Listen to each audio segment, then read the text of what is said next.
Meu nome é Vinícius Siqueira, do Colo das Tortas. Hoje eu vou falar um pouco sobre o discurso político e sobre como direita e esquerda são conceitos que mudaram um pouco. São noções que tiveram alguma mudança nesses últimos anos. Primeiramente, apoie o canal se você gosta do vídeo. Se você assiste aos vídeos e acha interessante, considere apoiar o canal. Comece com valores pequenos e contribua para que o Colo das Tortas seja um canal que ande por suas próprias pernas. E aí a gente consegue falar quase todo dia com vocês, né? A gente consegue ter mais estrutura e mais tempo para poder gravar vídeos a respeito de análise do discurso principalmente. Bom, o assunto de hoje tem a ver com a maneira como nós entendemos esquerda e direita. Eu não pretendo explicar o que é esquerda e o que é direita. Eu nem mesmo considero que é uma explicação muito válida. Esquerda e direita não significa muita coisa. Ela significa sempre em relação. E o que eu quero dizer quando falo em relação? O que eu quero dizer é que a esquerda significa algo em relação à direita e a direita significa algo em relação à esquerda. Esses conceitos, eles são historicamente aplicados, mas eles não têm um significado fixo. Esse é o grande ponto. São conceitos que não têm um significado fixo. E o que significa não ter um significado fixo? Significa que ao longo da história, o que é a esquerda e o que é a direita foi mudando. Como isso foi mudando, a gente tende a ter uma noção de esquerda e direita que sempre depende de um momento histórico e de um momento que pede uma análise sincrônica. Essa análise sincrônica ela tem que levar em consideração como que o conceito é utilizado. O que está em jogo ao se utilizar o conceito? Para que ele serve? Por que eu estou falando tudo isso? Eu acho que é legal aqui a gente abrir um parêntese para poder entender um conceito de Michel Pechet chamado lutas ideológicas de movimento. Luta ideológica de movimento é uma noção que o Pechet apresenta, não é um conceito, é uma noção que o Pechet apresenta em um de seus textos ao falar sobre o que aconteceu na França no fim da década de 60, após maio de 68. E o que foi que aconteceu, né? Diversas pautas que não necessariamente eram de classe, mas que faziam parte de uma luta de classes, entraram em foco e ganharam um certo protagonismo. O que fez elas ganharem um certo protagonismo? Né? Os movimentos nas ruas, principalmente. Mas o que foi interessante disso é que foi possível observar como essas lutas não eram lutas que afetavam a estrutura econômica na sua raiz. Eram lutas ideológicas de movimento, ou seja, eram lutas que estavam dentro de uma esfera ideológica que é de combate, que é de um combate onde a classe trabalhadora pode ocupar o espaço e tirar um pouco do espaço, né, da classe burguesa, e vice-versa, a classe burguesa pode ocupar um pouco mais de espaço e tirar um pouco mais de espaço da classe trabalhadora. Mas o grande ponto aqui é que isso não representa a luta de classes em si. Isso é, na verdade, uma das lutas que está dentro da luta de classes. Ou seja, é um dos momentos onde há uma briga ideológica para um domínio de uma determinada esfera, de um determinado espaço. É um pouco das brigas que acontecem dentro do próprio Estado capitalista, nos aparelhos ideológicos de Estado principalmente, e que está sempre em disputa, né? Esses aparelhos estão sempre em disputa.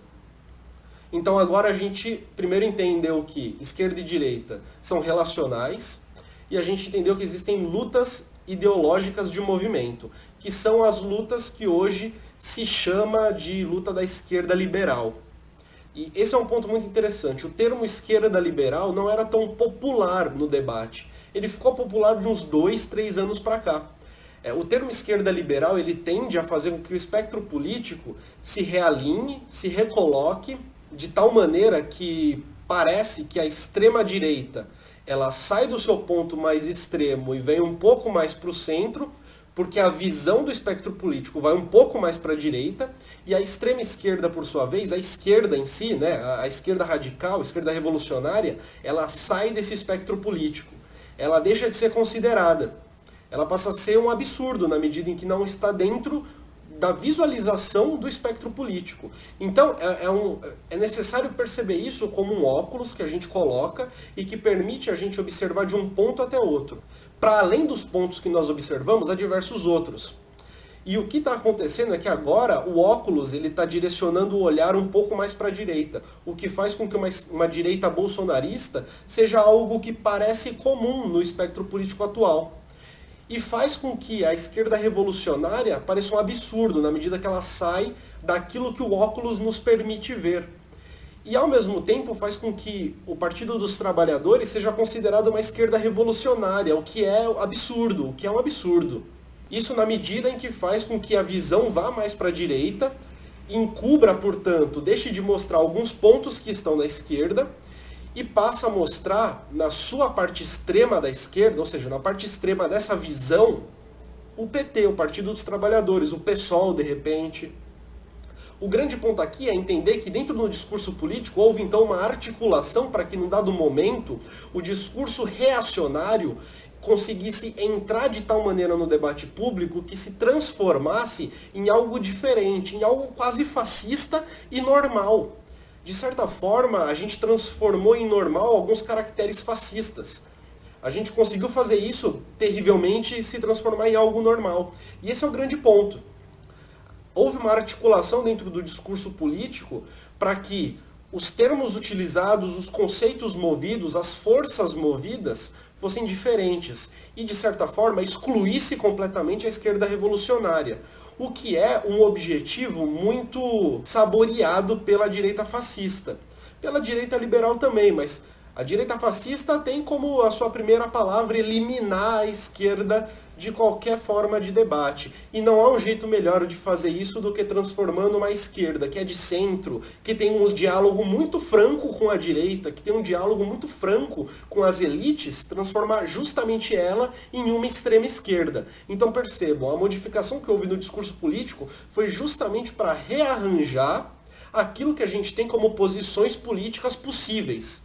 Então, dentro desse rearranjo, passou a não ser mais possível a posição política da esquerda revolucionária propriamente. E isso acontece muito com o protagonismo que se dá, não às lutas trabalhistas, que são lutas que vão na raiz da estrutura econômica, mas às lutas ideológicas de movimento, que são as lutas que não necessariamente vão até essa raiz e que são normalmente identificadas através do signo progressista.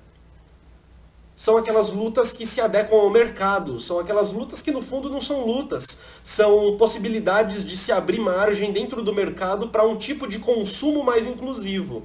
É necessário compreender isso, porque essas lutas, elas no fundo não lutam contra ninguém, não lutam contra muita coisa. No fundo elas abrem mercado, elas dão mais possibilidade para o capitalismo se reavivar, crescer e dominar ainda mais o nosso cotidiano. O que eu quis dizer é isso, então. O que houve no discurso político, a rearticulação que houve nele, de tal maneira que excluía a esquerda revolucionária, fez parte também da articulação, talvez seja a mesma articulação, que fez emergir movimentos que são as lutas ideológicas de movimento, movimentos que são adeptos ao mercado, que podem não ser na retórica, mas que na sua prática são muito bem-vindos ao mercado, se transformarem em movimentos de esquerda, mas da esquerda que é liberal, e que são movimentos que representam aquilo que seria ser de esquerda.